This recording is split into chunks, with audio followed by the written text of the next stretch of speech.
Hi everyone, always welcome to our channel. ఈ వీడియోలో అయితే బ్లౌజు కటింగ్ అయితే చూపిస్తాను. ఈ బ్లౌజ్ వచ్చేసి 40 సైజు బ్లౌజ్ అనమాట. పెద్ద సైజ్ బ్లౌజు ఎలా కటింగ్ చేసుకోవాలనేది నేను ఈజీగా చూపిస్తాను. చూడండి, ఈ బ్లౌజు సైజ్ అయితే మీకు టేప్తో చూపిస్తాను. ఈ బ్లౌజ్ పెద్ద సైజ్ బ్లౌజ్ కదా, నేనైతే ఇలా బ్యాక్ సైడ్ వైపు చెస్ట్ లూజ్ అయితే చెక్ చేసుకుంటున్నాను. ఎందుకంటే అది కూడా మీకు క్లియర్గా చూపిస్తాను. చూడండి, ఇది వచ్చేసి 19.5 దగ్గరగా వచ్చింది కదా. చూడండి, ఇలా చంక కింద పెట్టి చూస్తే మళ్ళీ 40 సైజ్ అంటున్నావు, 19.5 వచ్చింది కదా అని అనుకోవచ్చు మీరు. ఈ క్లాత్ అన్నది లోపలికి కొంచెం ఫోల్డ్ అయిందనమాట. చూడండి, ఇటు సైడ్ 1/2 ఇంచు, ఇటు సైడ్ 1/2 ఇంచు ఫోల్డ్ అయిందనమాట. ఇది కనుక ఇలా ఇలా తీసి చూస్తే మనకు ఖచ్చితంగా అంటే 20 వస్తుంది చెస్ట్ లూజు. చూడండి, 19.5 వచ్చింది కదా. ఈ ఫోల్డ్ లోపలికి పోవడం వల్ల ఇది రావడం లేదు. అందుకని నేను 10 అయితే మార్క్ వేసుకుంటున్నాను చెస్ట్ లూజు. ఇదైతే 40 సైజ్ బ్లౌజే. తర్వాత చూడండి, ఒకవేళ ఫ్రంట్ సైడ్ చెక్ చేసుకుంటే బుక్స్ పెట్టేసి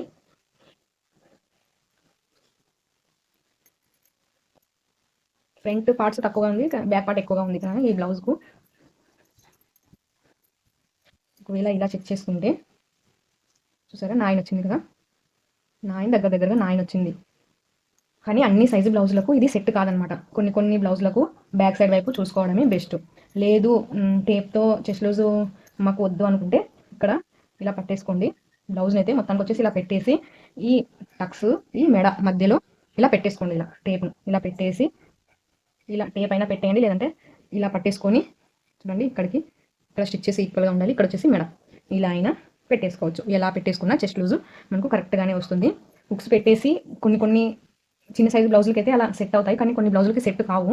ఒకవేళ అలాగే స్టిచ్ చేసినా మనకు చెస్ట్లోనే పట్టేస్తుంది అనమాట. ఇక్కడ తక్కువ చూపిస్తుంది కదా, అందుకని బిగినర్స్ కన్ఫ్యూజన్ కాకుండా అది ఎలా అయినా ఉండనివ్వండి. బ్యాక్ పార్ట్ ఎక్కువ, ఫ్రంట్ పార్ట్ తక్కువ ఉన్నా సరే బ్యాక్ పార్ట్ సైడే చెస్ట్ లూజు చూసుకోవాలి. నీట్గా సర్దుకొని ఇలా బ్లౌజ్ను నీట్గా సర్దుకొని ఈ చంక కింద పెట్టేసి చూసుకుంటే మనకు ఖచ్చితంగా అంటే చెస్ట్ లూజ్ అయితే కరెక్ట్గానే వస్తుంది.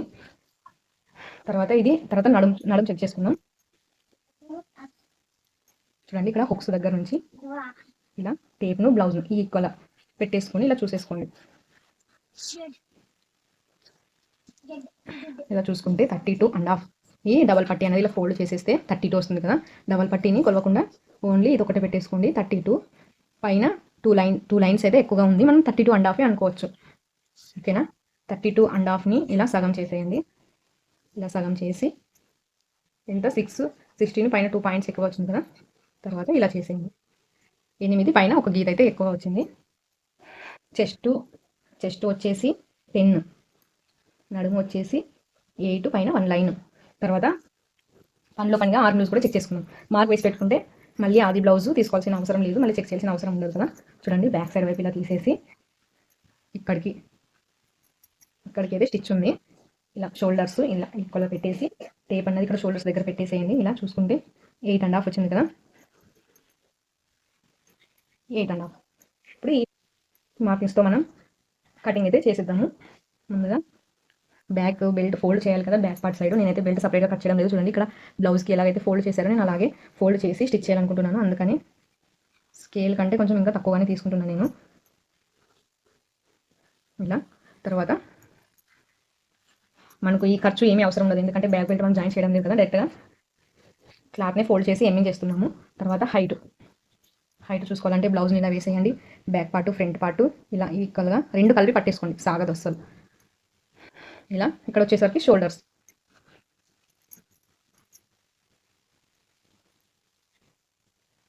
ఈ లైన్ ఉంది కదా, ఈ లైన్ మీదని ఇలా పెట్టేసి ఇక్కడ ఒక మార్క్ అయితే వేసేయండి. తర్వాత ఇటు సైడ్ కూడా అలాగే ఒక మార్క్ అయితే వేసేయండి.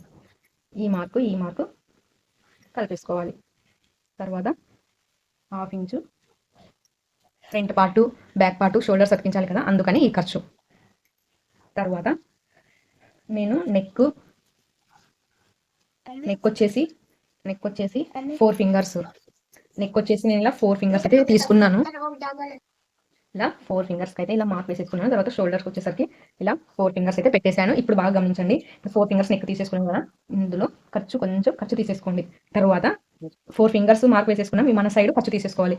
ఇది షోల్డర్ కదా, అవతల సైడ్ ఖర్చు తీసేసుకోవాలి. హ్యాండ్ జాయింట్ కోసం మనం front part back part shoulders అతికించిన తర్వాత హ్యాండ్ జాయిన్ చేయాలి కదా, ఆ ఖర్చు కోసం అనమాట. ఇలా తర్వాత ఇప్పుడు హైట్ వచ్చేసింది, నెక్ వచ్చేసింది, షోల్డర్స్ వచ్చేసినాయి. ఇప్పుడైతే మనం చెస్ట్ మనం ఇంకా ఆది బ్లౌజ్లో చూసుకోవాల్సిన లేదు, ఎందుకంటే నేను ఫస్టే చూపించాను కదా 10 అని. ఇలా 10కి అయితే మార్క్ వేసేసుకోండి. ఇక్కడ కూడా 10కి మార్క్ వేసేసుకోండి. తర్వాత నడుములు వచ్చేసరికి 8 పైన 1 పాయింట్ వచ్చింది కదా, 8 అనుకోండి. 8కి ఇలా మార్క్ అయితే వేసేసుకోండి. తర్వాత ఖర్చులు వచ్చేసి నేను 3 ఫింగర్స్ అయితే తీసేసుకుంటున్నాను. ఇలా 3 ఫింగర్స్కి లైన్ అయితే వేసేయండి.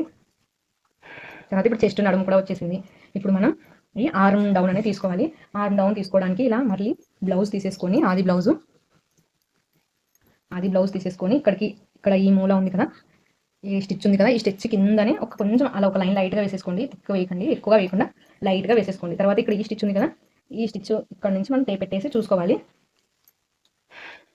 చూసుకుంటే ఎంత వచ్చింది, 6 దగ్గర 6 అయితే వచ్చింది కదా, 6 నెంబర్ అయితే వచ్చింది. చూద్దాం 6 నెంబర్ కరెక్ట్గా మ్యాచ్ అవుతుందో లేదో. 6కి 6 నెంబర్ పెట్టేసి ఇలా మార్క్ అయితే వేసేసేయండి.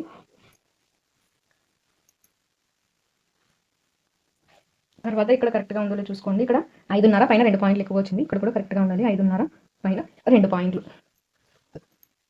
ఇలా వచ్చింది కదా. ఇక్కడైతే 3 ఫింగర్స్, ఇక్కడ కూడా 3 ఫింగర్స్.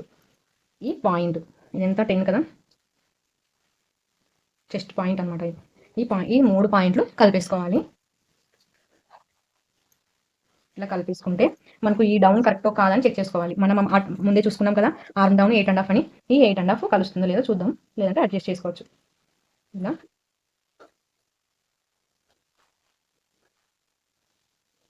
కరెక్ట్గా సరిపోయింది కదా. జూమ్ చేసి మళ్ళీ చూపిస్తాను.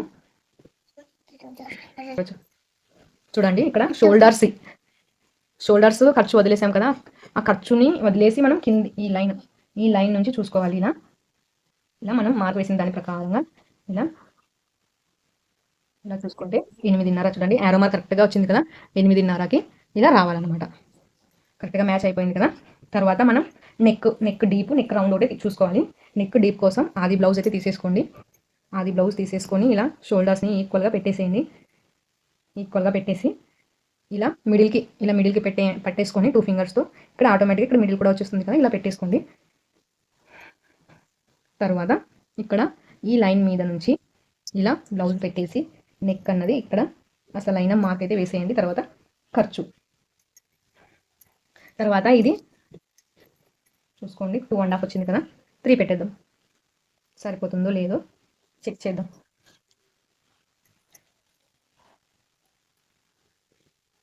త్రీకి మార్క్ వేసేయండి. మళ్ళీ ఆది బ్లౌజ్ అయితే తీసేసుకోండి. ఇక్కడ షోల్డర్స్ దగ్గర ఈక్వల్గా పెట్టేసి షోల్డర్స్ని ఈక్వల్గా పట్టేసుకొని ఇలా రౌండ్ని ఇలా చెక్ చేయండి. కరెక్ట్గానే వచ్చింది కదా. ఇక ఏం చేంజ్ చేయాల్సిన అవసరం లేదన్నమాట. ఇప్పుడు అంతే అండి, కరెక్ట్గా మార్కింగ్ అయితే వేసేసాం కదా. ఇప్పుడు వచ్చేసి ఇక మార్కింగ్ చేసిన దాని ప్రకారం కట్ చేసుకోవడమే.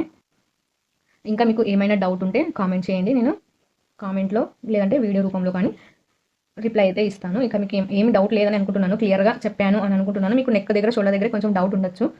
నెక్ ఏం లేదు, ఇలా 4 ఫింగర్స్ అయితే పెట్టేశాను నేను. 4 ఫింగర్కి 1 మార్క్ వేసేసాను. మన వైపు కొంచెం ఖర్చు తీసేసుకున్నాను. మళ్ళీ షోల్డర్స్ కూడా 4 ఫింగర్స్ పెట్టేసి అవతల వైపు ఖర్చు అయితే తీసేసుకున్నాను. అంతే. ఇక ఈ ఆర్మ్ డౌన్ వచ్చేసి 8.5, ఇక్కడ వచ్చేసి చెస్ట్ పాయింట్ కదా, చెస్ట్ పాయింట్ కరెక్ట్గా మ్యాచ్ అయితే okay. Arm down chest point match అయితే పర్ఫెక్ట్. ఇక బ్లౌజ్ వచ్చేసి అంతేగా కట్ చేసేసుకున్నాం. బ్యాక్ పార్ట్లో ఇంకేమైనా డౌట్ ఉంటే కామెంట్ చేయండి. నేను తర్వాత ఫ్రంట్ పార్ట్ మళ్ళీ సపరేట్గా వీడియో తీస్తాను. ఇప్పుడైతే back part, only back part cutting ఒకటే చూపిస్తాను. వీడియో లెంత్ ఎక్కువ అవుతుంది, అది కాదని కొత్త వారికి కన్ఫ్యూజన్ అవుతుందని నేను ఓన్లీ బ్యాక్ పార్ట్ ఒక్కటే వీడియో పెడుతున్నాను. తర్వాత ఫ్రంట్ పార్ట్, హ్యాండ్స్ ఒకేసారి పెట్టడానికి ట్రై చేస్తాను.